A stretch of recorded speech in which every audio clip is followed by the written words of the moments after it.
Buenas noches, Dios te bendiga, amado. Que el amor y la paz de Jesús esté sobre tu vida y sea contigo. En esta noche queremos compartir eh, una enseñanza muy bonita que tiene que ver concerniente al matrimonio.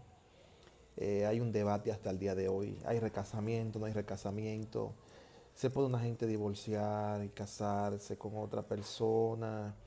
¿Qué hay con las personas que se han casado en el mundo y vienen al Señor, o que se han casado por negocio y vienen al Señor? ¿Qué pasa con los que se han casado dentro de la iglesia eh, y hoy pues quieren separarse? Bueno, es un tema bastante complejo, pero tenemos lo mejor, que es el Espíritu Santo y su palabra, para iluminarnos, darnos la verdadera revelación y el entendimiento correcto.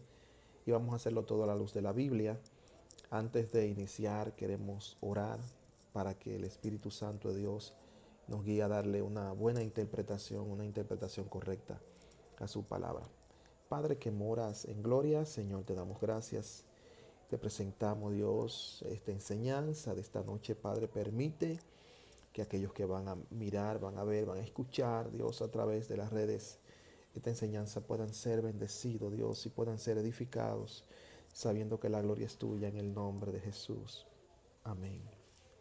Amén. Y como dice nuestro amado hermano, el apóstol Pedro, en su primera carta, capítulo 4, verso 11, que si alguno hable conforme a la palabra del Señor. Miren, este tema ha traído muchas confusiones, debates, polémicas, eh, divisiones, contrariedades, enemistades. Esto ha sido un tema sumamente complejo, pero vamos a ver qué la Biblia nos enseña. Miren, el detalle está acá, en la primera, o perdón, en el libro de Mateo capítulo 19, hay una situación donde los escribas y los fariseos le preguntan a Jesús que si es lícito divorciarse por cualquier razón, que Moisés le permitió dar carta de repudio y todo ese tipo de cosas. Bueno, vamos a ver qué enseña la palabra y las respuestas de Cristo y qué la Biblia nos enseña. Miren, cuando ellos hacen la pregunta, cuando ellos hacen la pregunta, claramente nosotros vamos a encontrar, por ejemplo, de buscarle el texto aquí completo para que podamos leer parte del texto bíblico y así podamos eh, explicarlo claramente. Se encuentra ya en Mateo capítulo 19. Mateo 19, vamos a buscar. Mateo capítulo 19. Ok, aquí estamos. A partir del verso 3. Escuchemos cómo dice. Dice, entonces vinieron a él los fariseos tentándole y diciéndole, ¿es lícito al hombre repudiar a su mujer por cualquier causa? Él les respondió y les dijo, ¿no habéis leído que el que los hizo al principio, varón y hembra lo hizo? O sea, ellos le están cuestionando y él le está dando la respuesta del principio, lo que Dios hizo en el principio. Y dijo, por esto dejará el hombre a su padre y a su madre, se unirá a su mujer, y los dos serán una sola carne. Así que no son dos, sino una sola carne. Por tanto, lo que Dios unió, lo que Dios juntó, no lo separa el hombre. Él le está hablando del principio, de lo que Dios formó, de lo que Dios hizo en el huerto del Edén. Vaya prestando atención. Y dice, el verso 7, le dijeron, ¿por qué pues mandó Moisés a dar carta de divorcio y a repudiarla? Entonces la respuesta de Cristo, Él les dijo, por la dureza de vuestro corazón Moisés permitió repudiar a vuestras mujeres, mas al principio no fue así.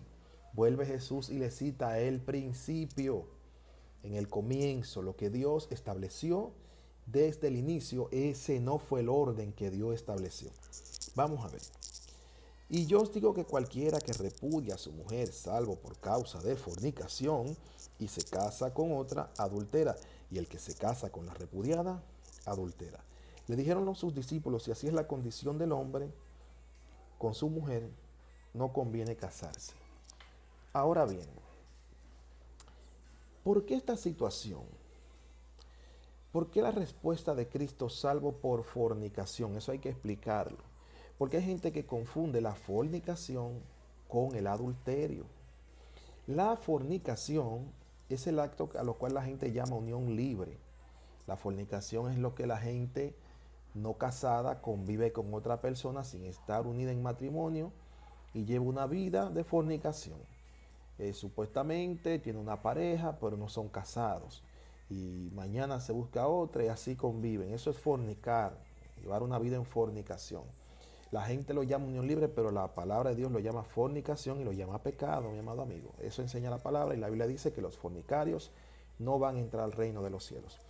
¿Qué es el adulterio? El adulterio es ya cuando hay un matrimonio de por medio, un matrimonio, ya docente, casada, fueron ante el juez civil, se juntaron, hicieron voto, hicieron un pacto allí, delante de Dios, delante de los hombres, amarse eternamente, y ya cuando hay una tercera persona dentro de esa relación, se convierte en un adulterio, porque se está adulterando algo que se estableció. El matrimonio, si se va a decir que es para tres, Dios, el esposo y la esposa son los que tienen que estar en ese matrimonio. O sea, Dios debe de ser siempre el centro de esa unidad y de ese matrimonio para que las cosas puedan funcionar. Y sí, si nos vamos a lo humano, el matrimonio es para dos personas, un hombre y una mujer, no personas del mismo sexo como hoy se le ha querido vender, porque también la Biblia menciona que eso es pecado y los que practican este pecado irán al infierno. Pero ese no es el tema. Ahora, ¿por qué la respuesta de Cristo salvo por fornicación? Porque hay que entender por qué Cristo le dice salvo por fornicación. Claramente nosotros podemos ver que en el Antiguo Testamento, vuelvo y reitero, la fornicación se cometía mucho antes de llegar al matrimonio. O eran personas que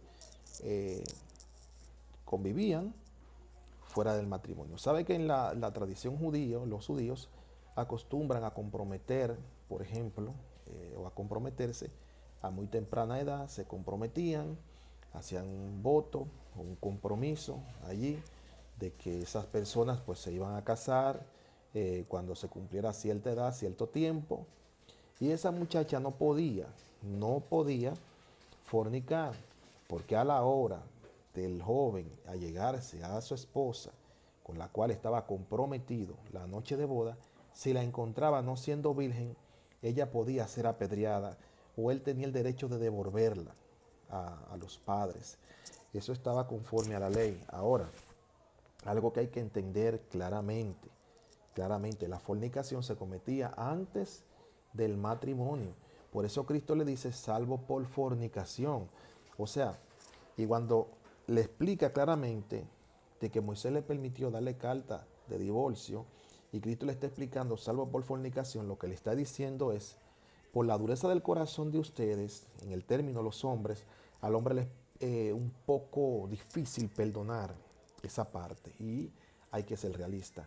El hombre tiene muchas veces ese ego de macho, de varón, y cuando quizás la mujer pueda haber fallado o cometido este acto vil, que no es que estamos apoyando esto porque es un pecado, amén.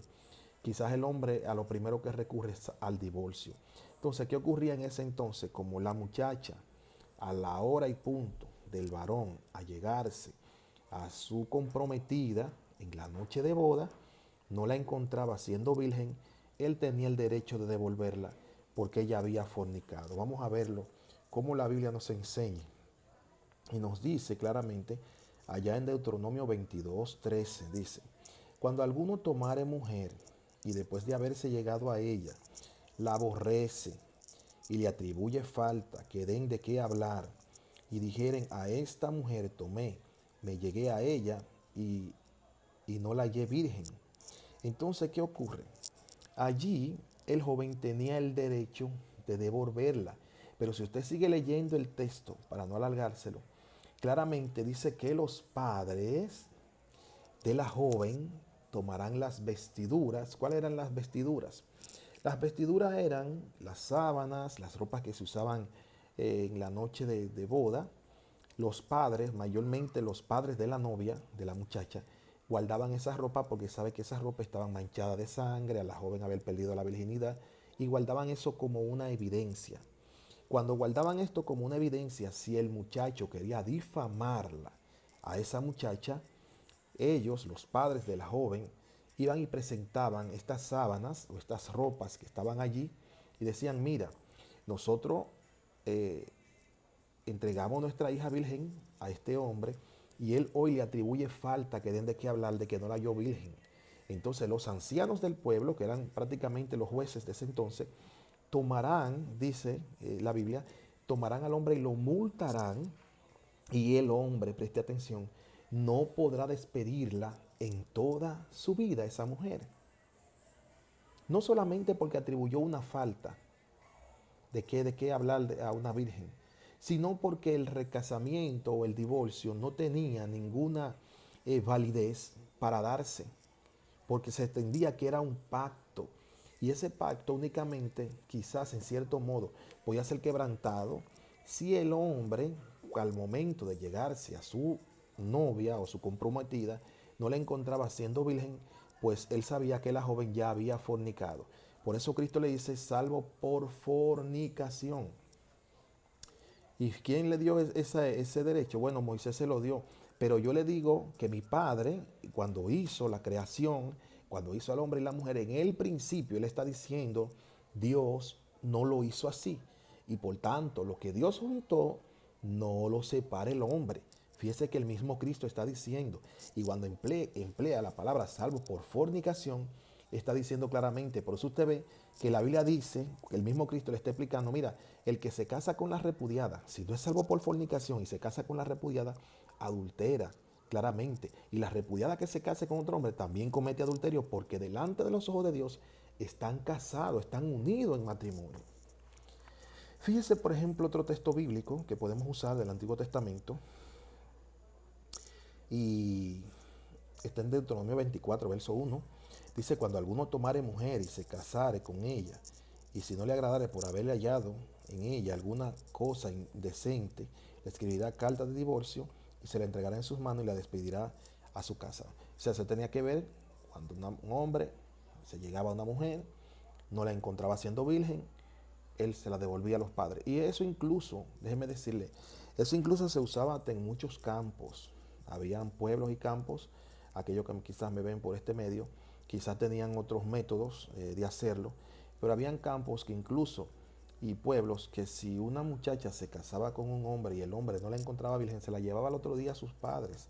Yo escuché en una ocasión una anciana haciendo un comentario y ella decía que en el pueblo de ella, eso lo escuché yo a una anciana ya de muchos años en el Evangelio, y ella decía que en su pueblo, allá en el campo, las personas acostumbraban, por ejemplo, cuando el hombre se casaba con la muchacha, si no la encontraba virgen, acostumbraba a llevarle a los padres algo que se le llama aquí Malta India, que era como una cervecita, y se la llevaba destapada.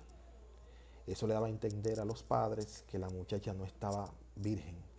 Era un método que se usaba.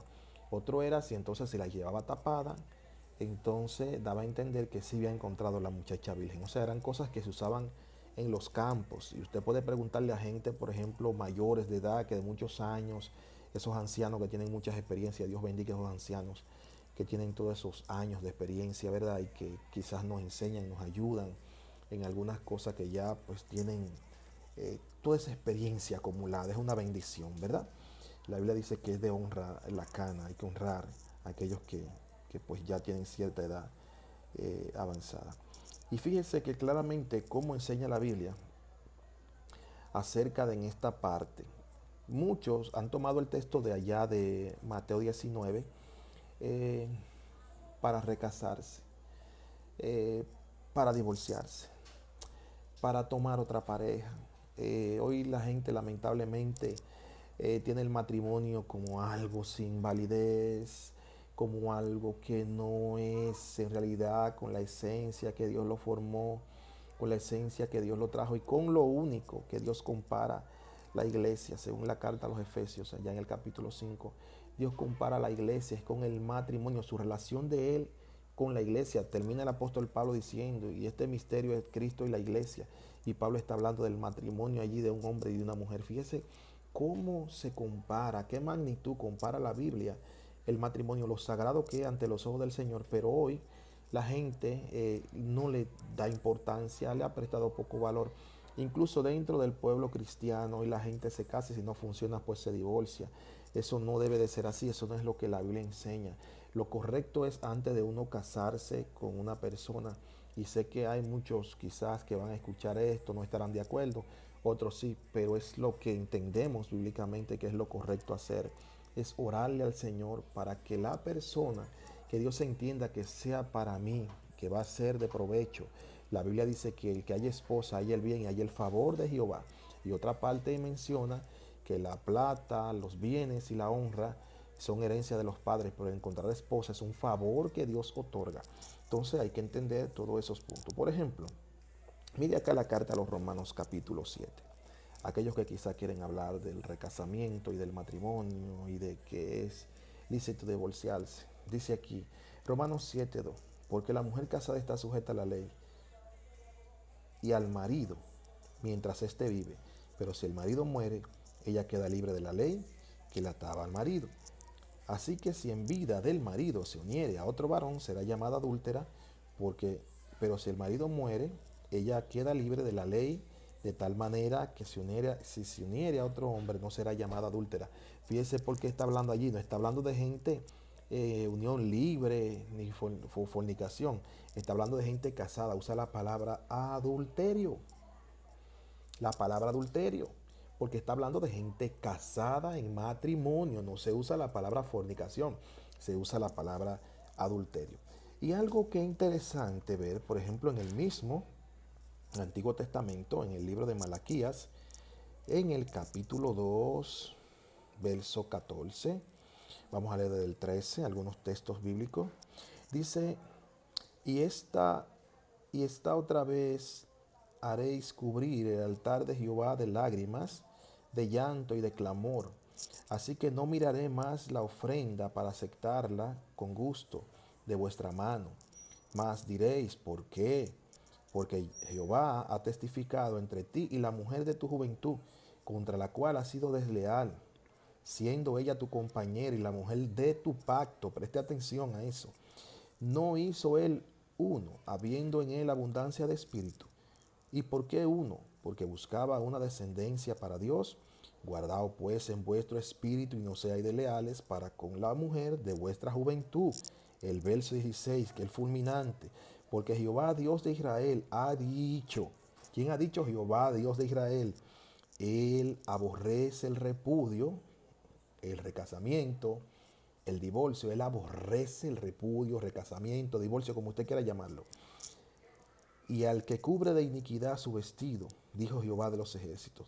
Guardaos pues en vuestro espíritu y no seáis desleales. Habéis hecho cansar a Jehová con vuestras palabras y decís en qué hemos cansado. Y que decís, cualquiera que hace mal, agrada a Jehová y en los tales se complace. O si no, ¿dónde está el Dios de justicia? Fíjese cómo Dios empieza a recargarle al pueblo, a retribuirle. ¿Por qué sus oraciones? ¿Por qué Dios estaba enojado? ¿Por qué Dios estaba molesto? Y fíjese cómo allí hace la comparación y habla del repudio. Dios aborrece el divorcio, Dios aborrece el recasamiento, Dios aborrece el repudio. Dios no está a favor de que la gente se case hoy, se divorcie mañana y vuelva y se case. Dios no está a favor de eso. Varón, ¿qué puedo hacer con mi matrimonio si está fallando? Llévelo a la presencia del Señor. Alguien en una ocasión me dijo al salir de una actividad, estábamos dando una charla de la familia, y recuerdo que se me acerca una señora y me dice, ¿sabe, varón, Dios me dio derecho a separarme de mi esposo? Yo le dije, sí, claro, Dios puede hacerlo. Lo que Dios no la va a mandar es a casarse de nuevo, porque la Biblia sí nos da derecho a separarnos. Claro está, si hay maltrato, hay quizás otro tipo de abusos y cosas así. Bueno, si la persona no quiere convivir, y eso enseña el apóstol Pablo en la primera carta a los Corintios 7, nos da derecho, lo que no nos da derecho es a casarnos de nuevo. La Biblia nos manda a quedarnos solos y si no, pues vuelve y reconcíliese con su pareja. Eso enseña la Biblia, aunque a muchos no les guste tocar ese tema. Pero sí vamos viendo cómo la palabra del Señor habla acerca de este punto tan importante que tiene que ver con el divorcio y el recasamiento. ¿Hay divorcio en el pueblo del Señor? ¿Dios aprueba el divorcio? ¿Dios aprueba el recasamiento? No, Dios no aprueba eso. Dios no aprueba nada de eso. No, no, no, Dios no está a favor de eso, mi amado. Dios quiere un solo pacto, Dios quiere un solo matrimonio. Fíjese que están así, que nosotros como iglesia de Cristo, las veces que quizás uno falla al Señor, que se equivoca, que cae, que tropieza, y Jesús está ahí siempre presto a esperarnos a pesar de que fallemos. Cuánta gente se ha ido al mundo y cuando vuelve el Señor está ahí esperándolo con los brazos abiertos. El Señor no se busca otra esposa, no se busca otra novia, no. La iglesia es la novia de Cristo y Cristo permanece fiel a esa novia. De igualmente, cuando usted, por ejemplo, lee algunos textos bíblicos que tienen que ver en el Antiguo Testamento, cómo Dios hace referencia con el pacto con Israel y cómo compara a Israel como una mujer que lo abandonó, como una mujer que le fue infiel, como una mujer que quizá prevaricó contra él, que lo deshonró, la llama incluso, que se fue con otros amantes, le fue infiel en el matrimonio, en el pacto. Sin embargo, sigue siendo el pueblo del Señor. Sin embargo, Dios sigue siendo fiel a su pueblo. Sin embargo, Dios redimirá a Israel. Dios bendiga esa nación tan linda y tan poderosa de Israel que dio a nuestro Salvador el Mesías. Entonces, es notable ver que el matrimonio es un pacto y Dios nos da ejemplo con Él mismo, con su persona, de que Él no abandona ese pacto. El matrimonio es eterno. En cierto modo aquí en la tierra solamente la muerte nos da el derecho de separarnos. Lo vamos a dejar para una próxima porque hay muchos textos bíblicos que hay que tocar, hay que explicar y el tiempo no nos daría. Así que para una próxima estaremos enseñando concerniente a este tema que sé que le va a ser de mucha bendición. Si su matrimonio no está funcionando, llévelo a la presencia del Señor. Coja propósito, órale a Dios. El Dios del cielo tiene el poder, la solución. Si hay algo que el diablo está atacando en estos últimos tiempos, es el matrimonio. Así que Dios te bendiga mucho, Dios te guarde y que la paz de Dios te cubra en este día y el amor de Dios que sobrepasa todo entendimiento esté sobre lo tuyo y sobre tu hogar. La paz de Dios sea sobre ti. Dios te bendiga.